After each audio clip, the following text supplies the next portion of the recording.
हरि ओम। प्रिय भक्तों, आप सभी का दिन शुभ हो। आप सभी को नववर्ष की हार्दिक शुभकामनाएं। भगवान आप सभी पर अपनी कृपा बनाए रखे। ये नया साल आप सभी के लिए नई खुशियां लाए। आज हम आपको सुनाएंगे पौष मास कथा का 27वां अध्याय। आइए उससे पहले जानते हैं आज का पंचांग। आज 1 जनवरी 2026 गुरुवार का दिन है। आज पौष मास शुक्ल पक्ष की त्रयोदशी तिथि है। त्रयोदशी तिथि 1 जनवरी सुबह 1:48 से 1 जनवरी रात 10:22 तक रहेगी। उसके बाद चतुर्दशी तिथि आरंभ हो जाएगी।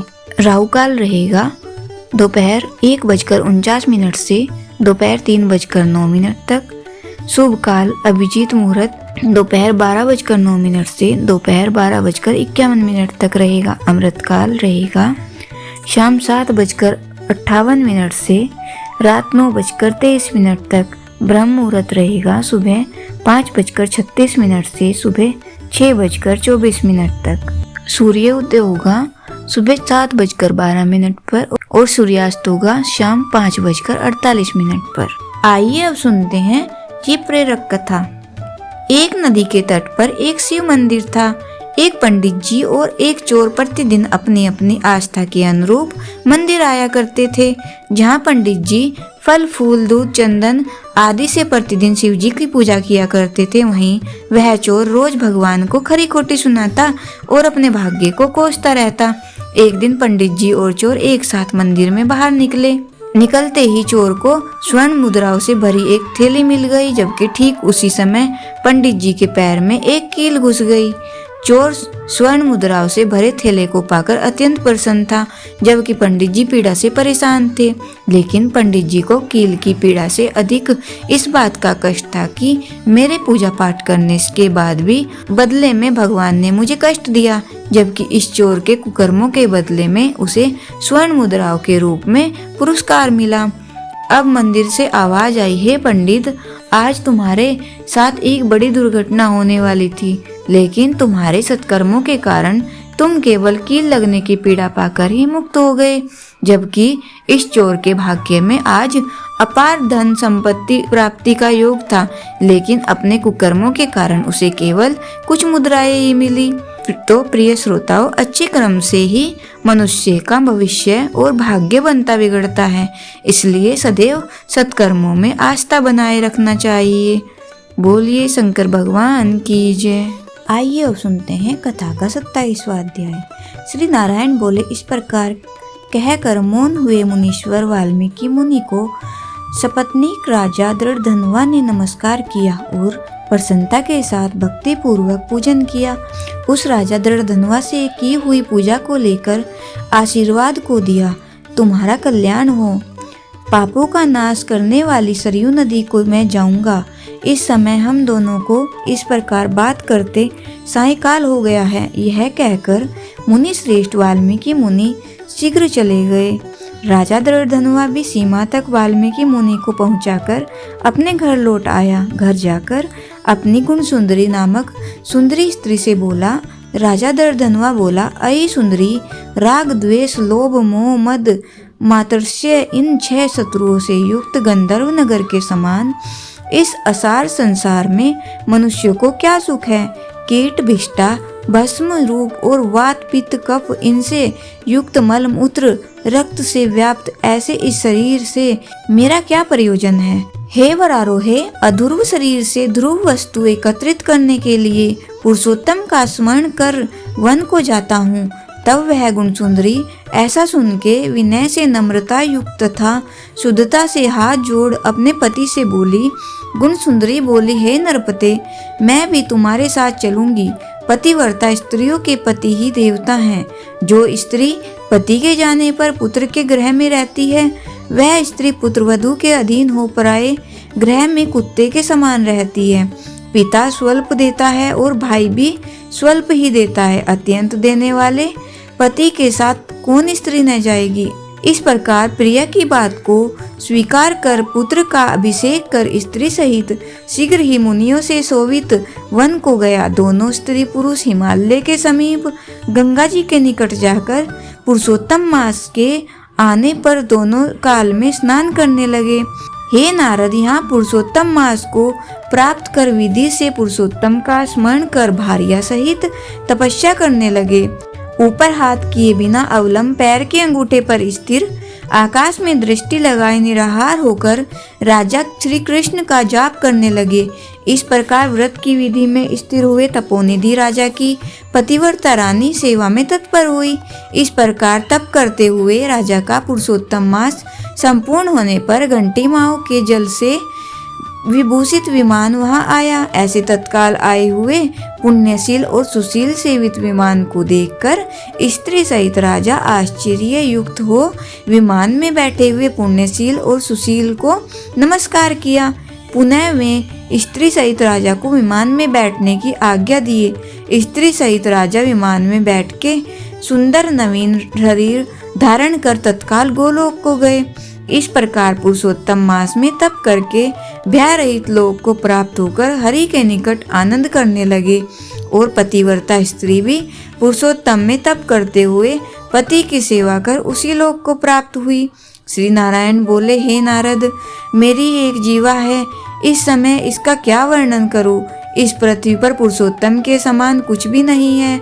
सहस्त्र जन्म में तप करने से जो फल प्राप्त नहीं होता, वह फल पुरुषोत्तम के सेवन से पुरुष को प्राप्त हो जाता है। श्री पुरुषोत्तम माने बुद्धि पूर्वक अथवा अबुद्धि पूर्वक किसी भी बहाने यदि उपवास, स्नान, दान और जप आदि किया जाए तो करोड़ों जन्म पर्यंत किए पाप नष्ट हो जाते हैं।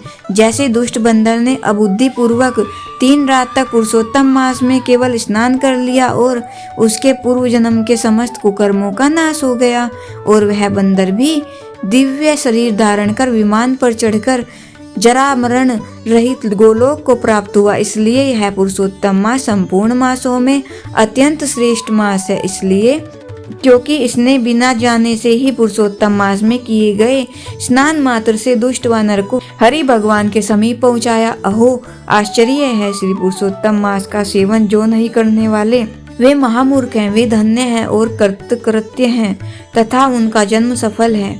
जो पुरुष श्री पुरुषोत्तम मास का विधि के साथ स्नान, दान, जप, हवन, उपवास पूर्वक सेवन करते हैं। नारद मुनि बोले, वेद में समस्त अर्थों का साधन करने वाला मनुष्य शरीर कहा गया है, परंतु यह वानर भी व्याज से पुरुषोत्तम मास का सेवन कर साक्षात मुक्त हो गया।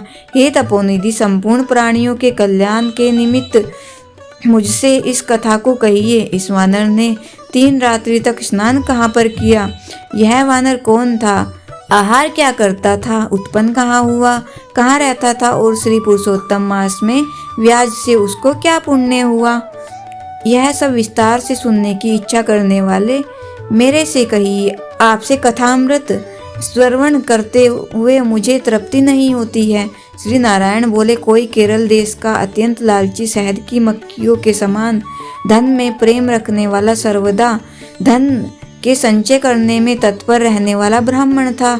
उसी कर्म से लोक में कदरिये नाम से प्रसिद्ध था। उसके पिता ने भी प्रथम उसका नाम चित्र शर्मा रखा था। उस कदरिये ने सुंदर अन्न, सुंदर वस्त्र का किसी समय उपभोग नहीं किया। उस कुबुद्धि ने अग्नि में आहुति, पितरों का श्राद्ध भी नहीं किया, यश के लिए कुछ नहीं किया और आश्रित वर्ग का पोषण नहीं किया।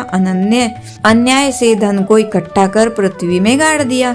माघ मास में उसने कभी तिलदान नहीं किया, कार्तिक मास में दीपदान और ब्राह्मणों को भोजन नहीं कराया, वैशाख मास में धान्य का दान नहीं दिया और व्यतिपात योग में सुवर्ण का दान नहीं किया, वैद्रति योग में चांदी का दान नहीं किया और ये सब दान कभी सूर्य संक्रांति काल में नहीं किया। चंद्र ग्रहण, सूर्य ग्रहण के समीप न जप किया और न अग्नि में आहुति दी। सर्वत्र नेत्रों में आंसू भरकर दीन वचन कहा करता था। वर्षा आयु आपत से दुखित, दुबला और काले शरीर वाला वह मूर्ख सर्वदा धन के लोभ से पृथ्वी पर घुमा करता था। कोई भी इस पामर को कुछ दे देता। इस तरह बार बार कहता हुआ गौ के दोहन समय तक कहीं भी ठहरने में असमर्थ था। लोक के प्राणियों के धिक्कारने से चला हुआ और उद्विग्ना मन होकर घूमता था। उसका मित्र कोई बनेचर बाटिका का मालिक था। उस कदरिये ने उस माली से बार बार रोते हुए अपने दुख को कहा, नगर के वासी मेरा नित्य तिरस्कार करते हैं, इसलिए उस नगर में मैं नहीं रह सकता। इस प्रकार कहते हुए उस कदरिये ब्राह्मण के अत्यंत दीन वचन को सुनकर माली दयार्द्र चित्त हो गया। शरण में आए हुए उस दीन ब्राह्मण पर माली ने दया कर कहा कि हे कदरिये, इस समय तुम इसी वाटिका में वास करो। नगर वासियों से तिरस्कृत हुआ यह कदरिये उस माली के वचन को सुन प्रसन्न होकर उस वाटिका में रहने लगा। नित्य उस माली के पास वास करता और उसकी आज्ञा का पालन करता था, इसलिए उस कदरिये में माली ने दृढ़ विश्वास किया और उस कदरिये में अत्यंत विश्वास होने के कारण माली ने उस कदरिये ब्राह्मण को अपने से छोटे बगीचे का मालिक बना दिया। इसके बाद उस माली ने यह निश्चय किया कि कदरिये हमारा आदमी है, इसलिए वाटिका की चिंता को छोड़कर राज मंदिर का सेवन किया। राजा के यहाँ उस माली को बहुत कार्य रहता था, इसलिए और पराधीनतावश वाटिका की ओर वह कभी नहीं आया। वह अत्यंत दुर्बल कदरिये उस वाटिका के फलों को आनंद से अच्छी तरह भोजन करता और लोभवश बचे हुए फलों को बेच देता था। निर्भया पूर्वक उस बगीचे के फलों को बेचकर वह सब धन स्वयं ले लेता था। जब माली पूछता था तो उसके सामने झूठ बोलता था कि नगर में फिरता फिरता भिक्षा मांगता मांगता और खाता खाता तुम्हारे वन की रक्षा करता हूँ, फिर भी पक्षीगण इस बगीचे के फलों को महीने में आकर खा जाते हैं, इसलिए मैंने कुछ खाते हुए पक्षियों को अच्छी तरह से मार डाला है। यहाँ चारों तरफ उन पक्षियों के मांस और पंख बिखरे हुए पड़े हैं। उन मांस के टुकड़ों को और पंखों को देखकर उसका अत्यंत विश्वास कर माली चला गया। इस प्रकार अत्यंत जर्जर उस दुष्ट कदरिये के वास करते 87 वर्ष व्यतीत हो गए। वह मूढ़ वहाँ ही मर गया। उसको अग्नि और काष्ठ भी नहीं मिला। बिना भोगे पापों का नाश नहीं होता है, ऐसा वेद के जानने वाले कहते हैं। इस कारण हाहाकार करता हुआ यमदूतों के मुद्गर के आघात से पीड़ित कष्ट के साथ अत्यंत भयंकर दीर्घ काल को गया। पूर्व में किए हुए कर्मों को स्मरण करता हुआ और प्रलाप करता हुआ तथा बुद्ध अक्षरों से कहता हुआ कि अहो आश्चर्य है मुझ दुष्ट कदरिये के अज्ञान को देखिए। कृष्ण सार से युक्त पवित्र इस भारत खंड में देवताओं को भी दुर्लभ मनुष्य शरीर को प्राप्त कर मैंने धन के लोभ से क्या किया, अर्थात कुछ भी नहीं किया, और मैंने जन्म व्यर्थ में खोया तथा मैंने बहुत दिनों में जो धन संचय किया था वह धन तो पराधीन हो गया। इस समय कालपास में बंधा पराधीन होकर क्या करूं? प्रथम मनुष्य शरीर को प्राप्त कर कुछ भी पुण्य कर्म नहीं किया, न तो दान दिया, न अग्नि में आहुति दी, न हिमालय की गुफा में जाकर तपस्या की। मकर के सूर्य होने पर माघ मास में न गंगा के जल का सेवन किया। पुरुषोत्तम मास के अंत में 3 दिन उपवास भी नहीं किया और कार्तिक मास में तारागण के रहते प्रातः स्नान नहीं किया। मैंने पुरुषार्थ को देने वाले मनुष्य शरीर को भी पुष्ट नहीं किया। अहो आश्चर्य है, मेरा संचित धन पृथ्वी में निरर्थक गड़ा रह गया। दुष्ट बुद्धि होने के कारण जीवन पर्यंत जीव को कष्ट दिया और मैंने जठराग्नि को भी कभी अन्न से तृप्त नहीं किया। किसी पर्व के समय भी उत्तम वस्त्र से शरीर को आच्छादित नहीं किया, न तो जाति के लोगों को, न बांधुओं को, न स्वजनों को, न बहनों को, न दामाद को, न कन्या को, न पिता माता को, छोटे भाई को, न पतिव्रता स्त्री को, न ब्राह्मणों को प्रसन्न किया। इन लोगों को एक बार भी मिठाई से कभी तृप्त नहीं किया। इस प्रकार विलाप करते हुए उस कदरिये को यमदूत यमराज के समीप ले गए। उसको देखकर चित्रगुप्त ने उसके पाप पुण्य को देखा और अपने स्वामी धर्मराज से कहा कि हे महाराज, यह ब्राह्मणों में अधम कर्पण है। धन के लोभी इस दुष्ट कदरिये का कुछ भी पुण्य नहीं है। वाटिका में रहकर इसने बहुत पाप किया। माली का विश्वास पात्र बनकर साक्षात स्वयं फलों को चुराया और जो पके हुए फल थे उनको खाया और जो खाने से बचे हुए फल थे उनको इस दुष्ट ने धन के लोभ से बेच डाला। एक फलों के चोरी का पाप, दूसरा विश्वासघात का पाप। हे प्रभु, ये 2 पाप इस कर्पण में अत्यंत उग्र हैं और भी इसमें कई प्रकार के अनेक पाप हैं। नारद मुनि बोले, इस प्रकार ब्रह्मा के पुत्र चित्रगुप्त के वचन को सुनकर अत्यंत क्रोध से युक्त धर्मराज ने कहा कि यह कदरिय 1000 बार वानर योनि में जाए और विश्वासघात का फल इसको बाद होवेगा। इति श्री ब्रह्माद्य पुराणे पुरुषोत्तम मास महात्म्ये 27वां अध्याय समाप्तम। बोलिए श्री कृष्ण भगवान की जय, विष्णु भगवान की जय। तुलसी चालीसा। श्री तुलसी महारानी करो विनय सिरनाय, जो मम हो संकट विकट दीजिए मात नशाए। नमो नमो तुलसी महारानी, महिमा अभी न जाए बखानी। दियो विष्णु तुमको सन्माना, जग में छायो सुयस महाना। विष्णु प्रिया जय जयते भवानी, तिहु लोक की हो सुख खानी। भगवत पूजा कर जो कोई, बिना तुम्हारे सफल न होई। जिन घर तव नहीं होए निवासा, उस पर करे विष्णु नहीं बासा। करे सदा जो तव नित सुमिरन, तेहि के काज होए सब पूरन। कार्तिक मास महात्म तुम्हारा, ताको जानत सब संसारा। तव पूजन जो करे कुंवारी, पावे सुंदर वर सुकुमारी। कर जो पूजन नित प्रति नारी, सुख संपत्ति से होए सुखारी। वृद्धा नारी करे जो पूजन, मिले भक्ति होवे पुलकित मन। श्रद्धा से पूजे जो कोई, भवनिधि से उतर जावे सोई। कथा भागवत यज्ञ करावे, तुम बिन नहीं सफलता पावे। छायो तब प्रताप जग भारी, ध्यावत तुम्ही सकल चितधारी। तुम्ही मात यंत्र तंत्रन, सकल काज सिद्धि होवे सन में। औषधि रूप आप हो माता, सब जग में तब यश विख्याता। देव ऋषि मुनि ओ तपधारी, करत सदा तब जय जयकारी। वेद पुराणन तब यश गाया, वेद पुराणन तब यश गाया। महिमा अगम पार नहीं पाया। नमो नमो जय जय सुख कारणी, नमो नमो जय दुख निवारणी। नमो नमो सुख संपत्ति देनी, नमो नमो अग काटन छेनी। नमो नमो भक्तन दुख हरनी, नमो नमो दुष्टन मद छेनी। नमो नमो भव पार उतारिनी, नमो नमो परलोक सुधारनी। नमो नमो निज भक्त उबारनी, नमो नमो जन काज सवारनी। नमो नमो जय कुमति नाश, नमो नमो जय कुमति नसावनी। नमो नमो सुख उपजावनी। जयति जयति जय तुलसी माई, ध्याऊं तुमको शीश नवाई। निजन जानी मोही अपनाओ, बिगड़े कारज आप बनाओ। करो विनय में मात तुम्हारी, पूर्ण आशा करो हमारी।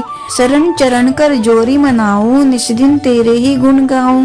करहु मात यह अब मोह पर दाया, निर्मल होए सकल मम काया। मंगू मात यह वर दीजिए, सकल मनोरथ पूर्ण कीजिए। जनू नहीं कुछ नेम अचारा, क्षमो मात अपराध हमारा। ब्रह मास करे जो पूजा, ता सम जग में और न दूजा। प्रथम ही गंगा जल मंगवावे, फिर सुंदर स्नान करावे। चंदन अक्षत पुष्प चढ़ावे, धूप दीप नैवेद्य लगावे। करे आचमन गंगा जल से, ध्यान करे हृदय निर्मल से। पाठ करे फिर चालीसा की, स्तुति करे मात तुलसा की। यह विधि पूजा करे हमेशा, ताके तन नहीं रहे क्लेशा। करे मास कार्तिक का साधन, सोवे नित पवित्र सिद्ध हुई जाही। हे यह कथा महासुखदायी, पढ़े सुने सो भवतर जाई। तुलसी मैया तुम कल्याणी, तुम्हारी महिमा सब जग जानी। भाव न तुझे मान नित नित ध्यावे, गा गा कर माँ मुझे रिझावे। यह श्री तुलसी चालीसा पाठ करे जो कोय, गोविंद सो फल पावे जो मन इच्छा होए। जय जय तुलसी माता मैया, जय तुलसी माता। सब जग की सुखदाता, सबकी वर माता। मैया जय तुलसी माता। सब योगों से ऊपर, सब रोगों से ऊपर। रज से रक्षक करके सबकी भव त्राता। मैया जय तुलसी माता। बटुपुत्री है श्यामा, सुरबल्ली है ग्राम्या। विष्णु प्रिय जो नर तुमको सेवे, सो नर तर जाता। जय तुलसी माता मैया जय तुलसी माता, हरि के शीस विराजत त्रिभुवन से हो वंदित, पतित जनों की तारिणी तुम हो विख्याता। मैया जय तुलसी माता, लेकर जन्म विजन में आई दिव्य भवन में, मानव लोग तुम्हीं से सुख संपत्ति पाता।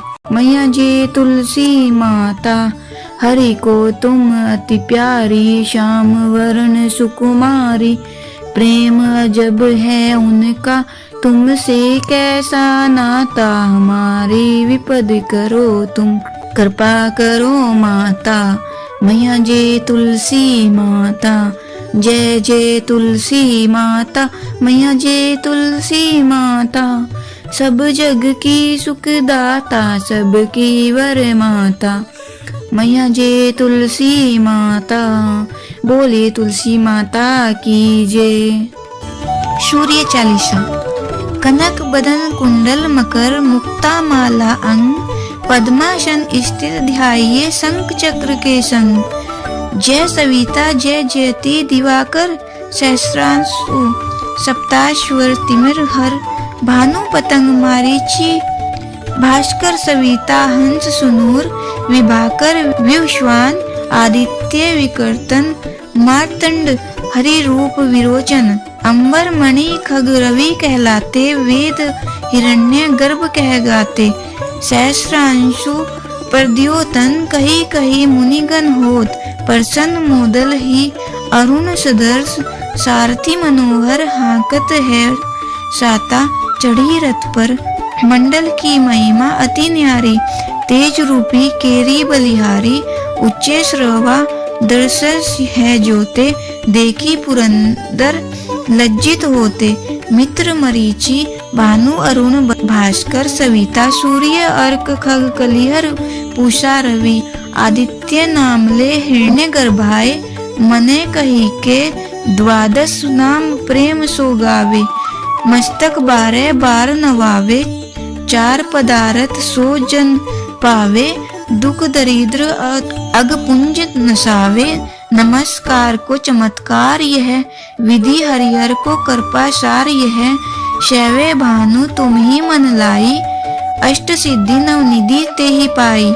12 नाम उच्चारण करते, सहज जन्म के पातक टरते। उपाख्यान जो करते तव जन, रिपु सो जम लहते सोते ही छन। छन सुत जुत बढ़तु है, प्रबल मोह को फंद कटतु है। अर्क शीस को रक्षा करते, रवि ललाट पर नित्य बिहरते।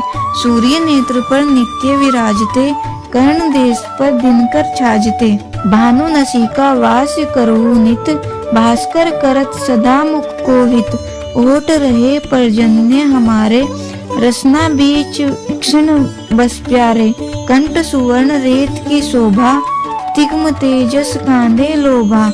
उषा बाहु मित्र पिटी पर, त्वष्टा वरुण रहम शूष्ण कर। युगल हाथ पर रक्षा कारण, भानुमान उर शर्म बसत नाभि। आदित्य मनोहर कटी में हंस हरत मन मुदभर। जंगा गोपति सविता बासा, गुप्त दिवाकर करत हुलासा। विवस्वान पद की रखवारी, बाहर बसते नित तमहारी। सहस्र सांसु सर्वांग समारे, रक्षा कवच विचित्र विचारे। अस जोज जन अपने न माही, भय जग बीच करहु ते ही नाही। दरिद्र कुष्ठ ते ही कबू न व्यापे, जोजन या को मन में जापे। अंधकार जग का जो हरता, नव प्रकाश से आनंद भरता। ग्रह गण ग्रसी न मिटावत जाही, कोटि बार में परनवो ताही। मंद सदर्श सुत जन्म में जाके, धर्म राज सम अद्भुत बाके। धन्य धन्य तुम दिग्मणि देवा, किया करत सुरमुनि नर सेवा। भक्ति भावयुत पूर्ण नियम सो, दूर हटत सो भव के भ्रम सो। परम धन्य सो नर तनहारी, हे प्रसन्न जेहि पर तमहारी। अरुण माघ में सूर्य फाल्गुन, मद वेदानाम रवि उदय, भानु उदय वैशाख गिनावे, ज्येष्ठ इंद्र आषाढ़ रवि गावे, यम भादो अश्विन हिमरेता, कार्तिक होत दिवागर नेता, अगहन बिन विष्णु है पुसही, पुरुष नाम रवि है मलमासी, भानु चालीसा प्रेम युत गावई जे नर नित्य, सुख संपत्ति लहे विविध होई सदा कृत कृत्य। बोलिए सूर्य भगवान की जय। ओम जय सूर्य भगवान, जय सूर्य भगवान, जय हो दिनकर भगवान, जगत के नेत्र स्वरूप तुम हो त्रिगुण स्वरूप, धरत सब ही तब ध्यान। ओम जय सूर्य भगवान, सारथी अरुण है प्रभु तुम, श्वेत कमल धारी तुम, चार भुजाधारी, अश्व हैं सात तुम्हारे, कोटि किरण पसारे, तुम हो देव महान। ओम जय सूर्य भगवान, उषा काल में जब तुम उद्याचल आते, सब तब दर्शन पाते, फैलाते उजियारा, जागता तब जग सारा, करे सब तब गुणगान। ओम जय सूर्य भगवान, संध्या में भुवनेश्वर अस्ताचल जाते, गोधन तब घर आते, गोधुली बेला में हर घर हर आंगन में हो तब महिमा गान। ओम जय सूर्य भगवान, देव धनुज नर नारी, ऋषि मुनिवर भजते, आदित्य हृदय जपते, श्रोत्र के ये मंगलकारी, इसकी है रचना न्यारी, दे नव जीवन दान। ओम जय सूर्य भगवान, तुम हो त्रिकाल रचयिता, तुम जग के आधार, महिमा तब अपरंपार, प्राणों का सिंचन करते, भक्तों को अपने देते, बल बुद्धि और ज्ञान। ओम जय सूर्य भगवान, भूचर जलचर खेचर, सबके हो प्राण तुम्हें, सब जीवों के प्राण तुम्हें, वेद पुराण बखाने, धर्म सभी तुम्हें माने, तुम ही सर्वशक्तिमान। ओम जय सूर्य भगवान, पूजन करती दिशाएं, पूज दस दिक्पाल, तुम भुवनों के प्रतिपाल, ऋतुए तुम्हारी दासी, तुम शाश्वत अविनाशी, शुभकारी अंशुमान। ओम जय सूर्य भगवान, जय सूर्य भगवान, जय हो दिनकर भगवान, जगत के त्रिनेत्र स्वरूपा, तुम हो त्रिगुण स्वरूपा, धरत सब ही तब ध्यान। ओम जय सूर्य भगवान, सूर्य भगवान की जय, विष्णु भगवान की जय।